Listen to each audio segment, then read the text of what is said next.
আসসালামু আলাইকুম। Engineer next বিডির পক্ষ থেকে সবাইকে জানাচ্ছি আন্তরিক শুভেচ্ছা। আচ্ছা, কখনো কি মাথায় এসেছে একটা রেডিও সিগন্যাল কিভাবে আমাদের কথা বা গানকে এক জায়গা থেকে আরেক জায়গায় নিয়ে যায়?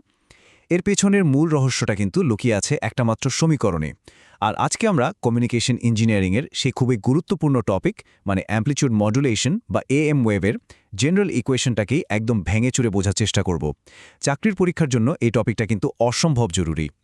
চলুন আমাদের আলোচনার শুরুটা করি আমাদের মূল মন্ত্রটি দিয়ে।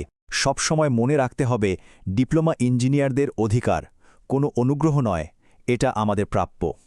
আর এই বিশ্বাসটা নিয়েই কিন্তু আমরা আমাদের প্রস্তুতির পথে এগিয়ে যাব।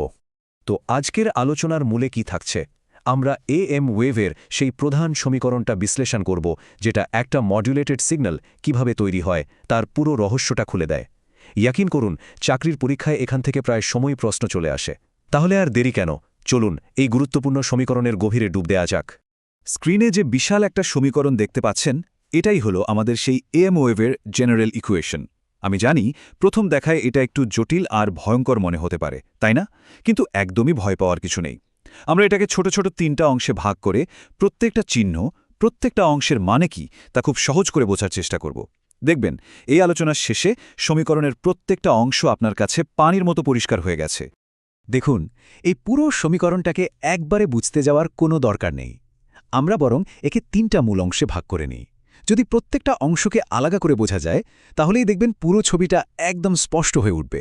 এই 3টা মৌলিক উপাদান হল carrier signal, upper side band আর লোয়ার সাইড ব্যান্ড।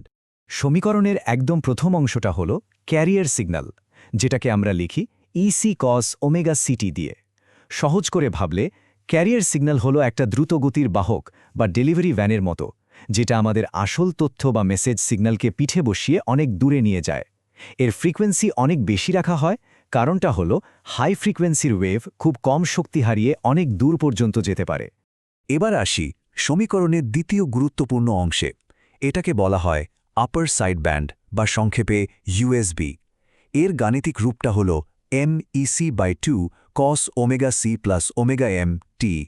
এখানে একটা জিনিস খেয়াল করুন, ব্র্যাকেটের ভেতরে আছে omega C plus omega M, মানে ক্যারিয়ার ফ্রিকোয়েন্সি আর মডুলেটিং ফ্রিকোয়েন্সির যোগফল।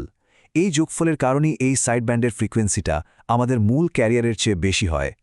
এবং সবশেষে আমাদের তৃতীয় আর শেষ উপাদান, এটা হলো লোয়ার সাইড ব্যান্ড বা এলএসবি।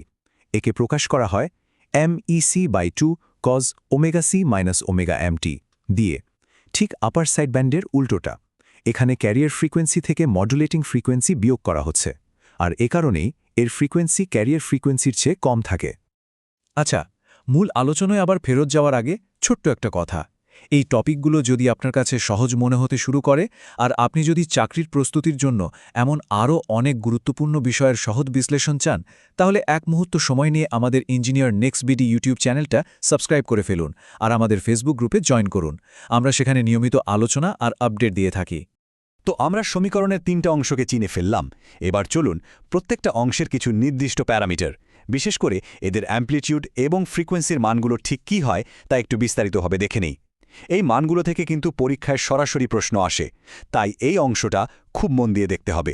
এই টেবিলটার দিকে খুব মনোযোগ দিয়ে তাকান। এখানে 3টা উপাদানের অ্যামপ্লিটিউড আর ফ্রিকোয়েন্সি খুব সুন্দর করে সাজানো আছে। দেখুন, ক্যারিয়ার সিগন্যালের অ্যামপ্লিটিউড হলো ইসি। সাইড ব্যান্ডগুলোর ক্ষেত্রে একটা নতুন চিহ্ন এম দেখা যাচ্ছে, তাই না? এটাকে বলে মডুলেশন ইন্ডেক্স। এটা মূলত ঠিক করে দেয় যে আমাদের আসল তথ্যটা ক্যারিয়ারকে ঠিক কতটা পরিবর্তন করছে। এজন্যই আপার আর লোয়ার দুটো সাইড ব্যান্ডের অ্যামপ্লিটিউডই কিন্তু সমান, আর সেটা হলো MEC/2। আর ফ্রিকোয়েন্সির বেলায় মনে রাখবেন FC হলো হার্টজের ফ্রিকোয়েন্সি, যেটা কিন্তু আগের স্লাইডের কৌণিক ফ্রিকোয়েন্সি ওমেগা সিকে 2π দিয়ে ভাগ করলেই পাওয়া যায়। তার মানে মূল বিষয়টা কি দাঁড়ালো? আপার আর লোয়ার সাইড ব্যান্ডের মধ্যে দারুণ একটা মিল আছে, আবার একটা অমিলও আছে। মিলটা কোথায়? তাদের অ্যামপ্লিটিউড একদম এক, মানে MEC/2, আর অমিলটা হলো তাদের ফ্রিকোয়েন্সিতে। একটা হলো যোগফল FC+FM, আর একটা হলো বিয়োগফল FC-FM। সোজা কথায় ক্যারিয়ার ফ্রিকোয়েন্সিকে মাঝখানে রেখে এরা দুজন যেন আয়নার দুই পাশের প্রতিবিম্বের মতো বসে থাকে।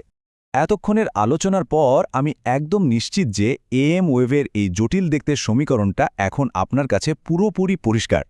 চলুন আমরা যা যা শিখলাম তার সবচেয়ে জরুরি অংশগুলো একবার ঝালিয়ে নিই। এতে পরীক্ষার আগে এক নজরে সবকিছু মনে করতে সুবিধা হবে।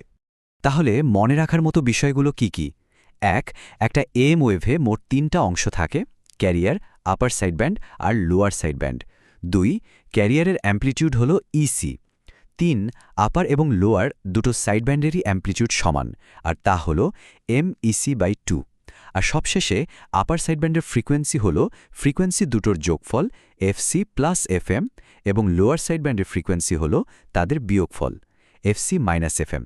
শুধু এই কয়েকটা পয়েন্ট মাথায় রাখলেই এখান থেকে আসা যে কোনো প্রশ্নের উত্তর দেওয়া সম্ভব। এখন আমার একটা প্রশ্ন, এই পুরো আলোচনার পর আপনি কি এখন ওই জটিল সমীকরণটার দিকে তাকিয়ে এর প্রত্যেকটা অংশকে আলাদা করে চিনতে পারছেন আর তাদের কাজ কি তা বলতে পারছেন? আমি নিশ্চিত আপনি পারছেন। পরীক্ষার প্রস্তুতির জন্য এই আত্মবিশ্বাসটাই কিন্তু সবচেয়ে বেশি দরকার। আমাদের আজকের বিশ্লেষণ তাহলে এখানেই শেষ হচ্ছে। এই আলোচনাটা যদি আপনার একটু উপকারে এসে থাকে তাহলে অবশ্যই একটা লাইক দিয়ে আমাদের উৎসাহিত করবেন আর চ্যানেলটা সাবস্ক্রাইব করে রাখবেন। চাকরির প্রস্তুতির জন্য কোন কোন বই পড়া দরকার তার একটা তালিকা প্রথম কমেন্টে দেওয়া আছে, ওটা দেখতে ভুলবেন না কিন্তু। সবাই ভালো থাকবেন। আসসালামু আলাইকুম।